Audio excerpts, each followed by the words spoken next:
Hello বন্ধুরা, good morning. তোমরা সবাই কেমন আছো? আশা করছি তোমরা সবাই ভালো আছো, সুস্থ আছো। আর আমরা কিন্তু একদমই ভালো নেই।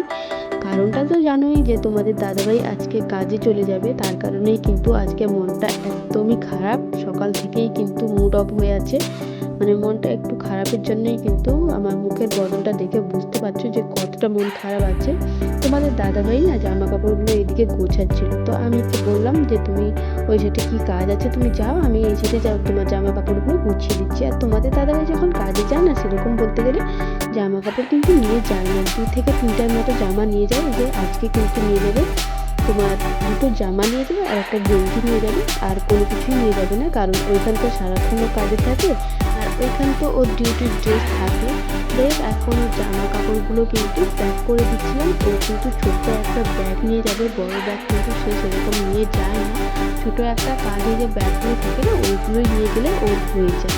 আর একটা বেডশিট নিয়েছে, ছোট্ট একটা পাতলা একটা বেডশিট নিয়েছে, কারণ ট্রেনের মধ্যে যাবে, তো ও তার কারণেই কিন্তু একটা ছোট্ট একটা বেডশিট নিয়েছে গায়ে দেবে বলে।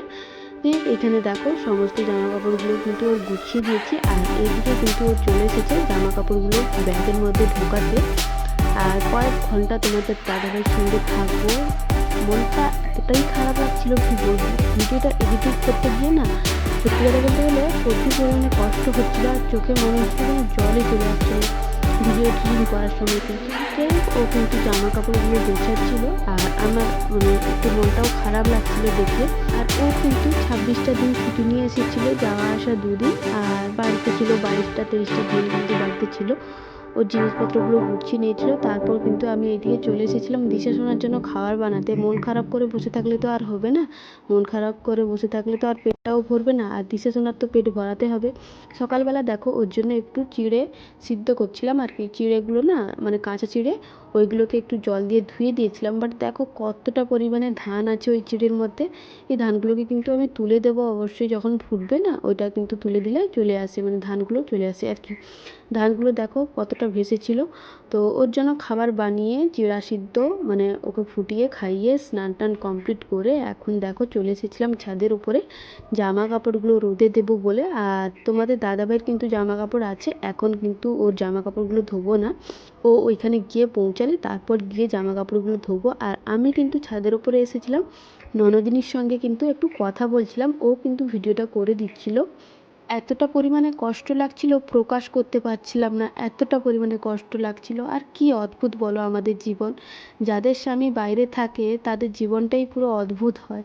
মানে কয়েকদিনের জন্য হাজব্যান্ড ছুটি নিয়ে আসে বাড়িতে, এসে কয়েকদিন কাটানোর পর দেখো যখনই টান পড়বে তখনই কিন্তু ওরা চলে যায়, মানে বাড়ি ছেড়ে চলে যায় কাজের সূত্রে। আর শখ আহ্লাদ, নিজেদের ভবিষ্যৎ বলো, মেয়ের ভবিষ্যৎ বলো, পেট ভরা থেকে শুরু করে বাড়ির সবাইকে দেখাশোনা সমস্ত কিছু করতে গেলে তো কাজ করতে হবে। টাকা ইনকাম না করলে কী বা হবে বলো। আজকাল যুগে টাকা ছাড়া কোনো কিছুই হয় না। যাই হোক, জামা কাপড় রোদে দিয়ে চলে এসেছিলাম। এইদিকে এসে দেখো আলু আর ডিমটা সিদ্ধ বসিয়ে দিয়েছিলাম। আগের বার যখন তোমাদের দাদাভাই কিন্তু কাজে গেছিলো তখন কিন্তু কোনো কিছুই নিয়ে যায়নি। ওকে বলেছিলাম যে কিছু করে দেবো, তুমি নিয়ে যাবে। ও বললো কিছু করতে হবে না, আমি কিনে খেয়ে নেবো।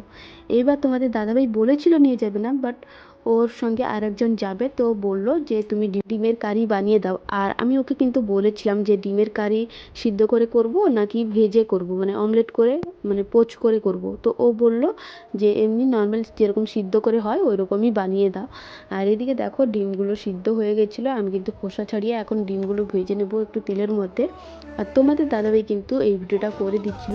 ওকে বলছিলাম যে যাওয়ার আগে না হলে একটু ভিডিও করে দিয়ে যাও এটা। আর এইদিকে কিন্তু আমি ডিমের কারি বানাচ্ছিলাম, ওই সাইডে কিন্তু মা রান্না বান্না কমপ্লিট করে নিয়েছিল। আর তোমাদের দাদাভাই একটু তাড়াতাড়ি যাবে, তো তার কারণেই কিন্তু মার রান্না বান্না কমপ্লিট হয়ে গেছিলো, মানে মার রান্না বান্না কমপ্লিট হয়ে গেছিলো। আর আমি কিন্তু এই সাইডে গ্যাসের মধ্যে কিন্তু ডিমের কারিটা বসিয়েছিলাম। বলতে বলতে কিভাবে যে 23টা দিন তোমাদের দাদাভাইয়ের সঙ্গে কেটে গেল বুঝতেও পারলাম না। আর আমাদের যে মানে আমরা যে কর্মচারীদের বউ, আমাদের সেই সৌভাগ্যটা থাকে না যে বরের সঙ্গে গিয়ে থাকবো।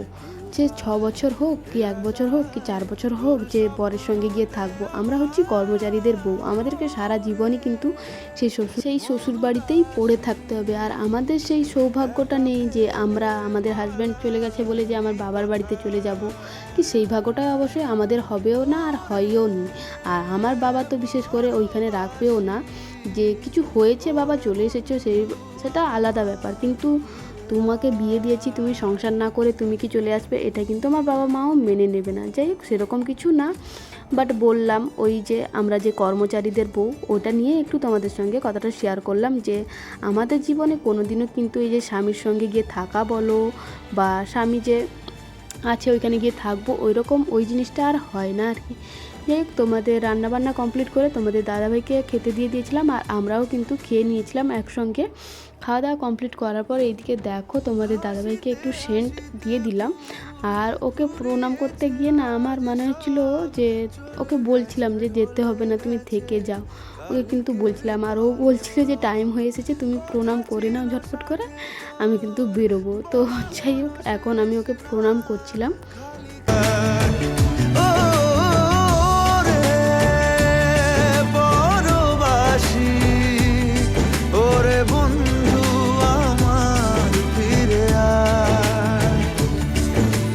কষ্ট হচ্ছিল, সত্যি কথা বলতে গেলে এতটা পরিমাণে কষ্ট হচ্ছিল ভিডিও ভয়েস দেওয়ার সময় না মনে হচ্ছিলো যেন চোখ থেকে জল বেরিয়ে আসছিলো আর কি। যাই হোক কী করবো বলো, আমাদেরকে এই জীবনটা এইভাবেই কাটাতে হবে। আর তোমাদের দাদাভাই যখনই বেরিয়ে যায় না তখন কিন্তু আমার সঙ্গে ঠিকঠাকভাবে কথা বলে না, একটাই কারণে ও জানে যে আমি প্রচুর পরিমাণে কান্নাকাটি করি, তো তার কারণেই কিন্তু ও কথা বলে যে আমি কাঁদবো ও জানে বলে কিন্তু আমার সঙ্গে সেরকমভাবে কথা বলে না। বাট ওই যে মানে গাড়িতে ওঠার পরে কিন্তু ও আমার সঙ্গে মানে ফোনে কথা বলে। আর এইদিকে দেখো ও কিন্তু গেছিলো কাকিমার বাড়িতে, কাকিমাদের সবাইকে প্রণাম করে নিয়েছে। আর এদিকে দেখো বাবাও কিন্তু মানে তোমাদের দাদাভাইয়ের সঙ্গে যাচ্ছিলো, দেখে কিন্তু অনেকটা পরিমাণে মন খারাপ হয়ে গেছিলো। আর চোখের মধ্যে সত্যি কথা বলতে গেলে ভিডিও ভয়েস দিতে গিয়ে না আমি প্রচুর পরিমাণে কিন্তু কেঁদেই ফেলেছিলাম। আমার ভয়েসটা শুনে হয়তো বুঝতে পারছো কিনা বলতে পারবো না। যাই হোক এখন কিন্তু তোমাদের দাদাভাই একা যাচ্ছিল, বাট পিছনে কিন্তু বাবা আর মা কিন্তু গেছিলো ওকে মেন রাস্তার মধ্যে ছাড়তে। আর মানে ফিরে এসে কিন্তু আমি একটু শুয়ে পড়েছিলাম, বাট ঘুম আসছিল না, তোমাদের দাদাভাইয়ের সঙ্গে একটু কথা বললাম। তারপর দেখো বিকালের দিকে চলে এসেছিলাম ছাদের ওপরে জামা কাপড়গুলো তুলবো বলে। আবার জানি না কবে দেখা হবে দুজনের একসঙ্গে, আবার সেই 6-7 মাসের পর আবার যদি দেখা হবে, তাও আবার বেশি দিনের জন্য নয়, ওই এরকমই 20 থেকে 25 দিন কি 1 মাসের মধ্যে, মানে 1 মাস ওই রকমই থাকবে, এর বেশি তো আর থাকবে না। যাই হোক এখন ছাদের ওপরে এসে জামা কাপড়গুলো তুলছিলাম। আর এই যে দেখো তোমাদের দাদাভাইয়ের জামাটা কিন্তু আজকে ধুতাম না, অ্যাকচুয়ালি কী বলো তো, তোমাদের দাদাভাই না আমার ভেজা জামা কাপড়ের মধ্যে ওর জামাটা রেখে দিয়ে এসেছিলো, তো ওর জামাটাও কিন্তু ভিজে গেছিলো বলে কিন্তু ওর জামা একটা ধুয়েছি। আর ও কিন্তু বলতে গেলে সেরকম জামা কাপড় কিন্তু মানে কি বলতো এই যে গরমে এসেছে তো ও সেরকম বলতে গেলে জামা কাপড় পরেই না, সারাক্ষণ তো খালি গায়ে ছিল, তোমরা তো দেখেইছো। আর এখানে না মানে প্রচুর পরিমাণে গরম বলে না তোমাদের দাদাভাই জামা কাপড় পরতে চায় না বাড়িতে। আর মানে কি বলতো বাইরে বেরোলে জামা কাপড় পরে, নাহলে কিন্তু বাড়িতে সারাক্ষণ খালি গায়ে থাকে। তো যাই হোক মনটা একটু খারাপ লাগছিলো, হঠাৎই ছাদের উপরে জামা কাপড় যখন তুলছিলাম না তখনই দেখলাম ফুচকাওয়ালা এসেছে, বাড়ির সামনে দিয়ে যাচ্ছিলো। ফুচকাওয়ালাকে কিন্তু দাঁড় করিয়ে এখন আমরা সবাই ফুচকা খাচ্ছিলাম। আর ফুচকাওয়ালা এসেছিলো একটু বিকালের দিকে, ও তেঁতুল জল আলু মাখা করতে করতে কিন্তু রাত হয়ে গেছে অনেকটা। আর দিশাশোনাও কিন্তু ফুচকা বেশ কয়েকটা খেয়েছিল, শুকনো ফুচকা খেয়েছিল, কিন্তু জল দিয়ে কিন্তু ফুচকা খায়নি। আর মনের মধ্যে কিন্তু প্রচুর পরিমাণে দুঃখ হচ্ছিল, তোমাদের দাদাভাই চলে গেছিলো। আগের বার যখন ফুচকাওয়ালাটা এসেছিলো না তখন কিন্তু তোমাদের দাদাভাই আর আমরা সবাই কিন্তু খেয়েছিলাম। মন খারাপ হয়েছে তো কী হয়েছে, ফুচকা খাওয়া কিন্তু ছাড়বো না।